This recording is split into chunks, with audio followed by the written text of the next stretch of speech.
आज हम चर्चा कर रहे हैं नई दिल्ली रेलवे स्टेशन की। नई दिल्ली रेलवे स्टेशन पर जो गाड़ियां आती जाती हैं पार्किंग के लिए यहाँ पर जगह है और ये पार्किंग का जो स्लॉट दिया गया है एक निजी कंपनी को दिया गया है।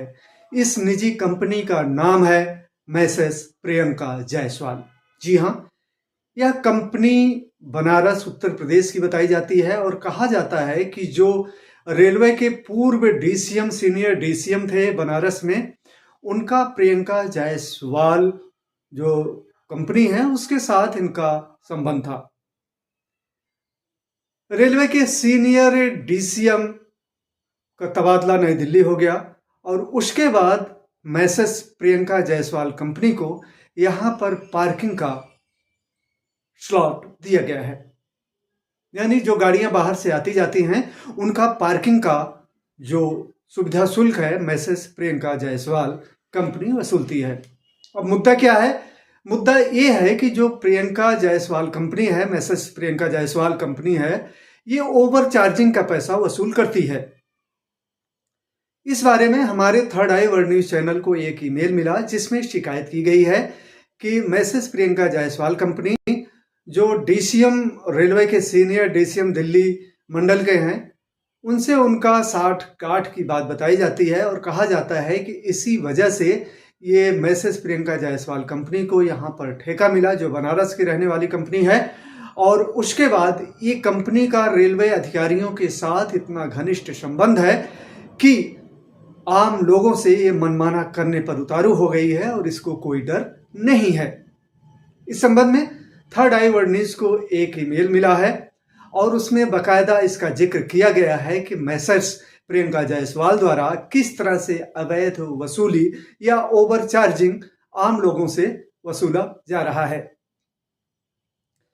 हम बता दें कि जब हमने थर्ड आई वर्ल्ड न्यूज चैनल जो हमारा वेब न्यूज चैनल है उस पर हमने जब इस खबर को चलाया और इसका जो लिंक है मैसेस प्रियंका जायसवाल को भेजा गया तो उन्होंने मुझे धमकी दी। उन्होंने व्हाट्सएप कॉल किया मुझे और व्हाट्सएप कॉल करने के बाद धमकी दी कि आपको जो भी उखाड़ना हो उखाड़ ले। हम आपको बता दें कि व्हाट्सएप कॉल तभी किया जाता है जब आप किसी का कॉल रिकॉर्ड अपने मोबाइल से ना कर सकें। मैसेस प्रियंका जायसवाल द्वारा जिस व्यक्ति ने फोन किया उसने अपना नाम तो नहीं बताया, लेकिन मुझे पहले गंदी गाली दी, उसके बाद धमकी दिया कि आपको जो भी करना हो कर लीजिए, मेरा कोई कुछ नहीं कर पाएगा। मैं कुछ समझ पाता तब तक आधी बात मोबाइल पे हो चुकी थी। उसके बाद हमने वॉइस रिकॉर्डर से उसकी ये आवाज रिकॉर्ड की है। आप भी सुनिए उसकी ये रिकॉर्ड। क्यों आकाश जी? हाँ जी, कितना पैसा कमाना होता तो मैं 26 साल में बहुत कमा लिया होता। बहुत कमा लिया होता तो पता कर लो कि डायरेक्ट जिसकी शिकायत तो उसको ब्लैकमेल करने के लिए मैसेज भेजा जाता है। तुमने शिकायत तुमको जहां करना वो करो, तुम आजाद हो, ठीक है ना? ये ब्लैकमेल करने के लिए मैसेज मत भेजो, पार्टी बनना मत सीखो। नहीं, पार्टी कैसे बनाया जाता मैं बताऊंगा तुमको।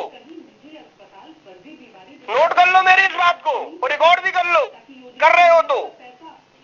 हाँ जी, हाँ जी, हाँ, इस रिकॉर्डिंग की हमने जो क्लिपिंग है बनाकर रेलवे के समूचे अधिकारियों के पास भेजा, जिसमें उत्तर रेलवे के जीएम शामिल हैं, रेलवे बोर्ड में मंत्री कार्यालय शामिल है, मंत्री की ओएसडी शामिल है, रेलवे बोर्ड के ईडीआईपी यानी एग्जीक्यूटिव डायरेक्टर इंफॉर्मेशन पब्लिसिटी शामिल हैं और उत्तर रेलवे के जो सीपीआरओ हैं उन तक भी हमने ये क्लिपिंग और एक खबर बना के भेजी। हम आपको बता दें कि जो थर्ड आई वर्ल्ड न्यूज वेबसाइट पे जो खबर लगी है उसमें हमारा एक भी शब्द नहीं है।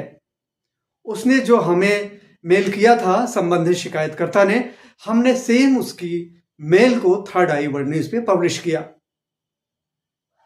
यही नहीं, शिकायतकर्ता ने एक स्पीड पोस्ट रेल मंत्री अश्विनी वैष्णव को भी भेजा है और हमने अपने थर्ड आई वर्ल्ड न्यूज चैनल पर उस लेटर को भी लगाया हुआ है। ये देखिए उसका लेटर।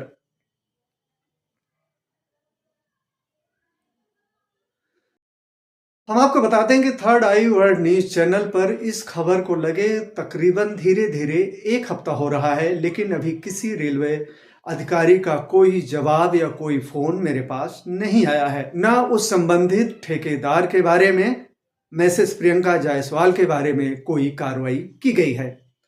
अब सवाल उठता है कि एक ठेकेदार एक पत्रकार को अगर इस तरह से धमकी देती है और उसकी बात रेलवे के उच्च पदस्थ अधिकारियों के पास पहुंचाई जाती है, उसके बावजूद भी रेलवे कोई कदम क्यों नहीं उठाता है? क्या रेलवे इस पूरे गोरखधंधा में मिला हुआ है और उसके अधिकारी मैसेज प्रियंका जायसवाल कंपनी के जरिए मोटी कमाई कर रही हैं और जनता को परेशान किया जा रहा है? आकाश श्रीवास्तव, थर्ड आई वर्ल्ड न्यूज, दिल्ली।